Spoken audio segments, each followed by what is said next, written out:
Children's cartoon right now called Bodge that is playing on Sprout. And that one's fun because I get to do a character who is talking like this. Oh yes, and teaching the children about exercise. Does anybody have any questions? What do you want to know about the business side of things? Go for it. Well, how did you get into the business? That's a great question. How did I get into the business? And there's no one way to do it. I got into the business because I'm from Colorado originally, and I got my degree in journalism, but I did theater. I did all the plays while I was in college. I got into theater in high school, and I decided that even after I got my degree in journalism to go move to New York City and be an actor. So I moved to New York City, and I was doing stand-up, and I was doing sketch comedy, and I was doing all these shows, and I was doing a show at a little theater in Times Square called Don't Tell Mama. Okay? And I was doing a sketch where I was making fun of TV commercials. And so I was doing 1,000 different voices because I'm making fun of all these TV commercials. And after one of my shows, I had a lady come up to me, and she said, "Excuse me, do you have an agent?" And I said, "No, I don't." She goes, "Here's my card, you need to call me." And that's how I got my first voiceover agent, is by doing theater, doing stand-up, getting up on stage. How old are you? 17? Okay, so are you still in high school, or you graduated? Okay, so you're still in high school. Are you doing theater? Okay, I recommend it. It's fun, super fun. If you're interested in getting into voice acting, take lessons, take acting classes, because voice acting is acting. And so it's really going to be helpful. Yes, exactly. It's going to be helpful for you to go ahead and get on stage, try it out. That way when you get up in front of the microphone, you're prepared. Excellent, good question. I'll tell you a funny story though. As to how I got into anime. Because a lot of people don't realize, okay, that voice acting and a career, making a career out of this, it's not just voice acting in anime alone. Okay, there's a whole wide swath of voice acting and ways that you can make money with your voice. So what you don't realize is that it's Grimjow Jaggerjack who's telling you Kmart lowest sale prices every time. A bald guy that sells haircuts on the radio. But I'll tell you a funny story of actually how I got involved in the world of anime. You guys know who Steve Bloom is? Yep. Okay, so people know who Steve Bloom is. And so Steve and I have got the same agent. And one day he and I were in the booth, and we were doing a piece of radio copy together, and Steve looks over at me and he goes, "Hey, Dave." "Yeah, man, what's up?" "You ever do any anime?" "Oh, man, never done any anime." "You should do anime." And so I said, "All right, man." And he actually gave me the business cards to the late, great Kevin Seymour, who took mercy on me and had me come in and record some minor voices in Ghost in the Shell. Yes. So that's actually how I got into this arena. Somebody over here had a question. No? Oh. Yes. Oh, sorry. Go for it. You're next, sir. Go ahead. Once you get your demo, done, what kind of you have to find an agent next. Yes. Absolutely. What he's asking about, and I'm going to pull this up because I'm going to play it for you. He's asking about my demo reel, and once you get your demo reel, and I'm going to give you, I'm going to play for you an example of a demo reel. Sorry, I have to pull it up. I've heard a lot of people can do demo reels at home with a good microphone. Absolutely, absolutely. And I'm going to talk about that too, because you can do it so much cheaper now.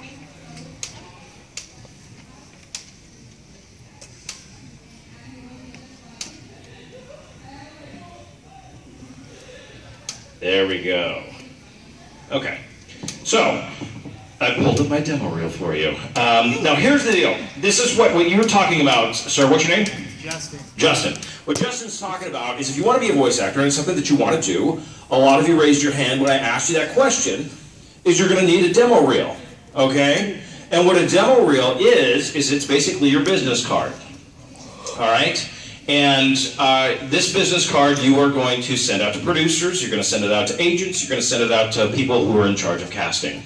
Okay? And this is what a proper demo reel should sound like. Let's see if I can get it to play. David Vincent. Ooh, somebody's getting his Christmas goose early. I don't know why you're saving those candies for something special. They's goody. Mom, come on. I don't want to go home. I want to stay and play with a vampire. I just killed a girl who looked exactly like her. But I'm so happy. I get to kill you again! And this just in, instead of his shadow, this groundhog stuck his derriere in the area. Wow, say that 5 times fast. I already told you. We can't save everyone. What you getting so mad about? I said you got love handles for handling a lot of love. Oh, no you don't. That's my hockey stick. Yeah, Billy, you wish you were never even born. The sixth spot is Ring Joe again.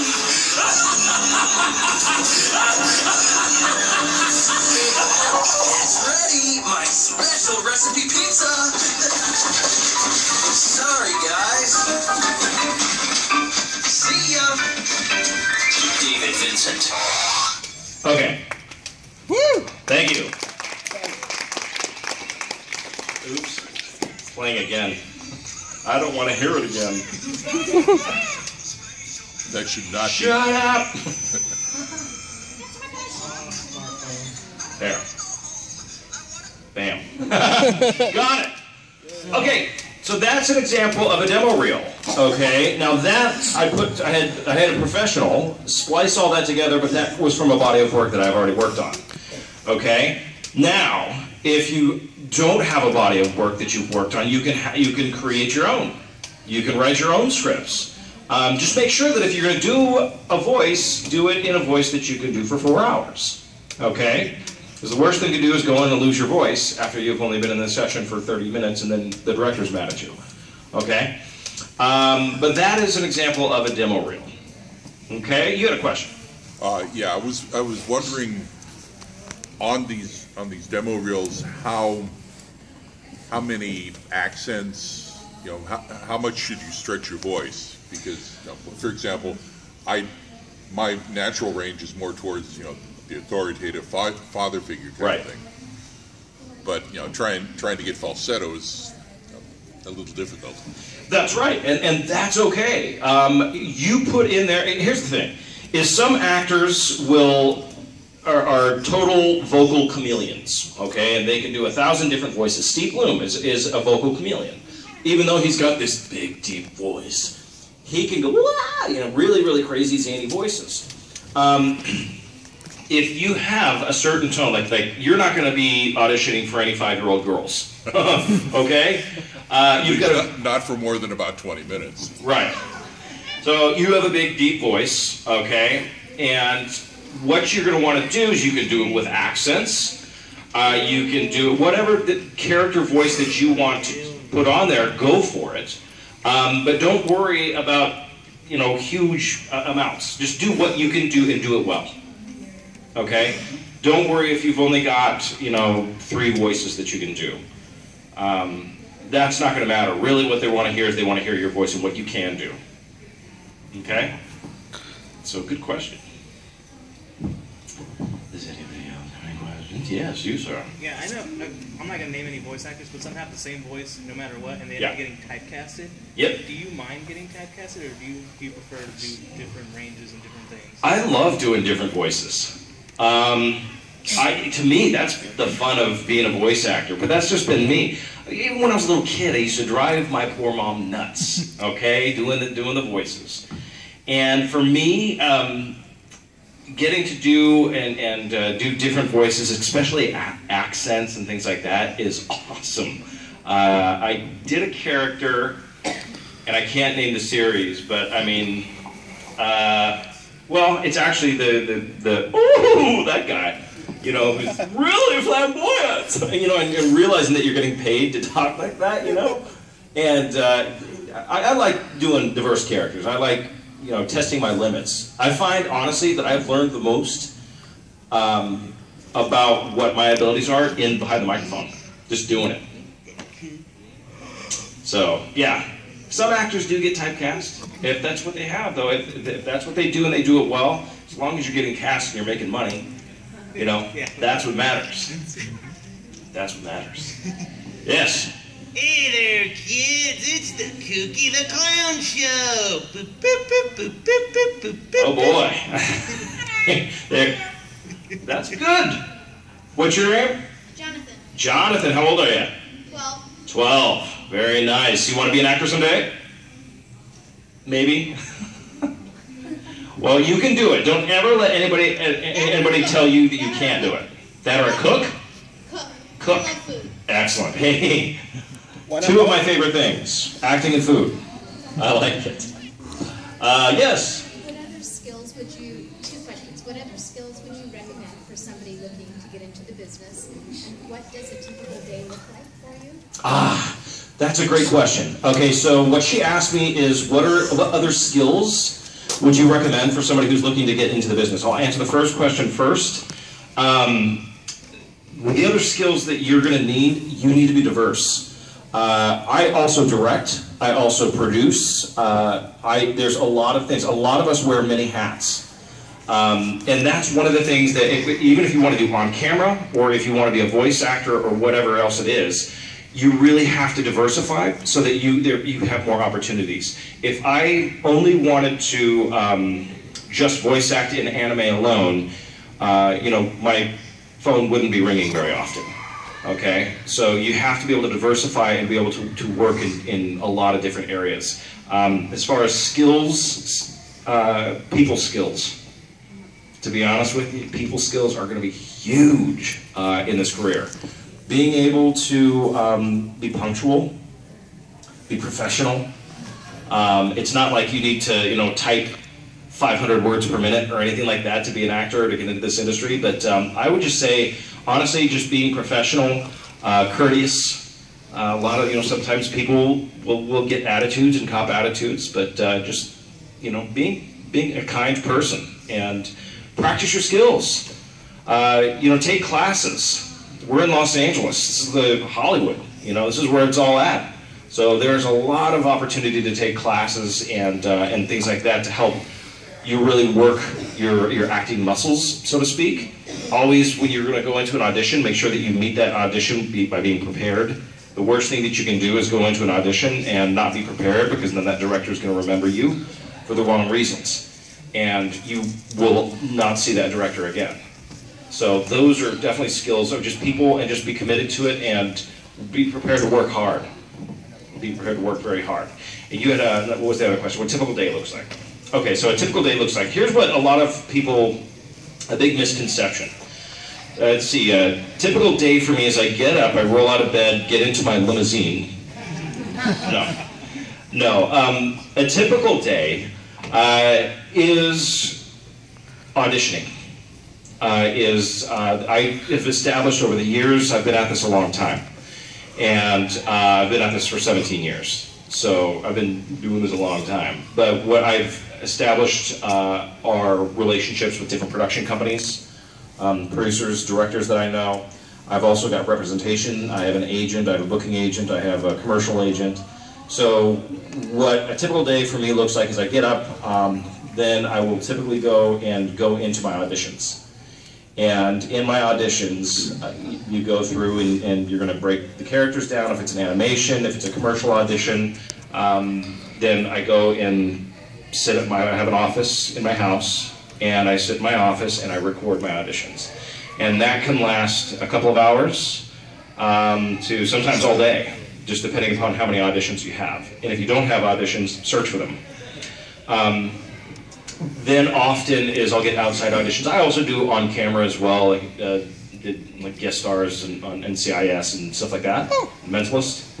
And so I'll have outside auditions where I go physically to the casting director's office and go and audition there. The other part is if you were booked on the day, then is studio time.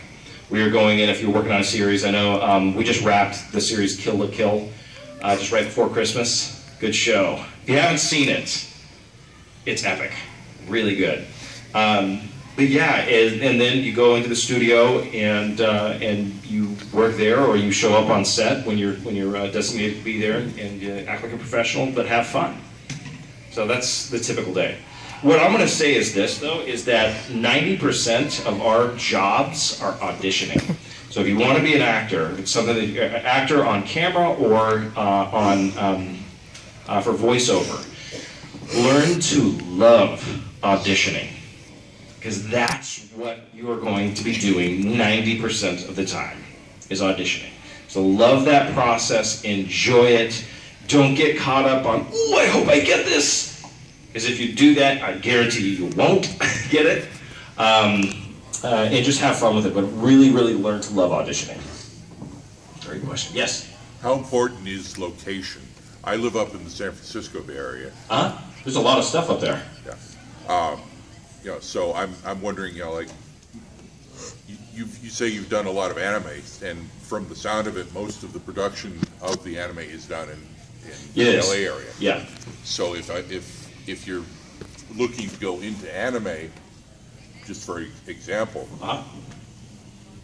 would you do an audition and like record it through Adobe Audition and send it down, or? Okay, a couple things to answer your question on that. First place is your location is everything, in that you can't remote record for the series. Jeff, my friend Jeff here, works and lives in San Diego, but has auditioned for a production house here called Bang Zoom, which does a lot of anime. Auditioning, I think that the casting directors are more likely to audition you if you're physically there. They don't want to know, put it this way, that you're not physically there. You have to be able to be there tomorrow. Okay, if they need to call you up and say, hey, can you come in and record for something? You have to be able to be like, yep, see you in the morning. Okay? For anime, specifically. Now, San Francisco has a huge gaming division up there. So there's a lot of video games that are cast and that are worked on and produced in San Francisco. So there's a lot of opportunity for that type of voice acting in San Francisco. That being said, let me answer your question about remote recording. I have recorded stuff where the producers have been in Minneapolis, okay, from Los Angeles. I audition, probably 80% of my auditions are done from my home office. And that's the great thing about technology now. And for those of you guys who actually do want to get into voice acting, you guys have so much more opportunity than I had, okay, when I first started out in this business. I had to move to New York. I had to literally, like, pound the pavement every day. I had a mountain bike that I rode around Manhattan, going from office to office to office to office, auditioning, okay? You had to have, you know, a demo reel that cost probably thousands of dollars to make. Now, you guys, MP3s. I audition, I use GarageBand, okay? That's what I use. If you're on a PC, there is a software called Audacity. It's free. I've got it. Okay? It's free. And I sounded like the Irwin from the commercial. Free. Your mattress is free. I know. Weird. Anyway, it's free. So, dude, you can audition with a free software. I use GarageBand, and somebody just asked me this before, and I use a blue snowball microphone. Microphone you can get on eBay for about 60 bucks now. A USB microphone. That's what I use. I'll say this, is make sure that you've got not hardwood floors or tile or anything like that. You want to have rug. You want to have low ceilings. You don't have cathedral ceilings or anything like that, to make sure that you're getting the right sound quality. Now, I've booked some pretty big jobs off of just my little blue snowball microphone and GarageBand. Okay? Now, if you're an audiophile, you can go ahead and invest and get you guys know who Sean Schemmel is? Yeah. Dragon Ball Z. He is an audio fanatic, and this guy knows stuff that honestly blows my mind. And his sound quality is phenomenal, absolutely amazing. And so, you know, if you want to go to that level and you have an ear for that, you can do like Sean does and invest into you know, the equipment. But for me, I've just been using the Blue Snowball microphone for years now, and it's worked out really well. Go ahead. For your do you do any sort of warm-ups before you actually go into the booth? Do you have a regimen that you do to help train your voice and trust it out? That's a good question, man. You know what? You want to know what I do to warm up? And just so you know, so you guys know, actors have got warm-ups, vocal warm-ups that they do to get warmed up when they're behind the microphone. And it's the red leather, yellow leather, red leather, yellow, that type of stuff, right? And what I do is I sing very, very poorly to bad country music in my truck on the way to the studio. That's what I do.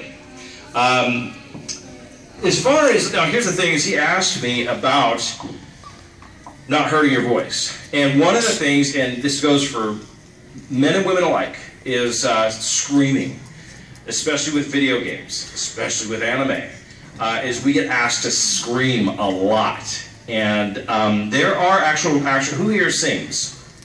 Singer? Okay, there's a technique when you sing where the vocal, that's exactly what I'm talking about. What is that called? It's called singing through your mask. Singing through your mask. And you can actually feel it vibrate in this zone. Okay? And when I'm asked to scream, and scream for a long time, that's what I do, is I do my vocal placement. Instead of ha out here and from the belly, I go up and out through here, and I find that I can keep my voice a lot longer. I did various, well, I was Marine #1 in Halo 4, okay? And it was 4 hours. It was actually 2 sessions, but at the end of 4 hours, I remember very specifically the director looking at me and going, "How in the heck do you still have your voice?" Okay, so that's is a big deal, is protecting your voice. I lost a big fat job once because I did a throat ripper video game. What was it, Spec Ops: The Line. And I lost a huge commercial the next day because I was supposed to be an elf the next day and I couldn't do an elf. So another thing that you can do, because you're going to get asked to scream, is honey tea is really good. And go ahead, you had a question?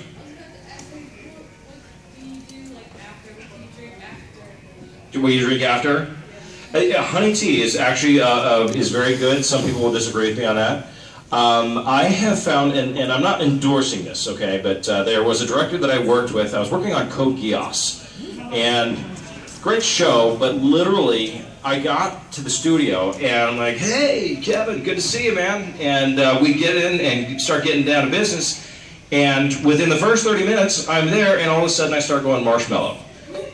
Where your voice starts going like that, and you're not speaking as clearly as you normally do, and so I'm like, crap, you know. And Kevin looks at me, and luckily this is Kevin Seymour, looks at me and he goes, "Hey Dave, over there on the table there's a little bottle of this stuff called Sunbreeze oil, and it's like Avon, you have to buy it from a distributor or whatever, but anyway, it's a eucalyptus menthol oil." And he goes, "Put a drop of that on the back of your tongue." And I did, and my voice was back within 2 minutes, and we were able to complete the session good to go. So that was something that somebody had turned me on to as well. But yeah, go ahead. For an audition, how much direction do you get given on how they want the character to sound versus how you might interpret that character? That is such a good question. What he asked me is, when you go to an audition, how much direction do you get from the director as to how they want to hear it, as opposed to your own interpretation? That is an awesome question. Yesterday, I was at a studio working on a show, And the director was some character, was only appeared in, I think, 2 episodes, but he's a villain, he's a bad guy. And that, to find that character's voice, it was 100% the director telling me, he's like, no, make him sound more evil, and then make him sound more proper. Make him sound almost British, but not British. That was the direction that I was getting from the director.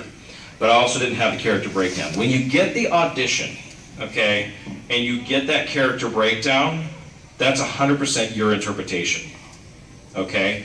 And that's what you're going to do when you go into audition, okay, even if you're physically at the studio, and then you ask, do you want to hear something different?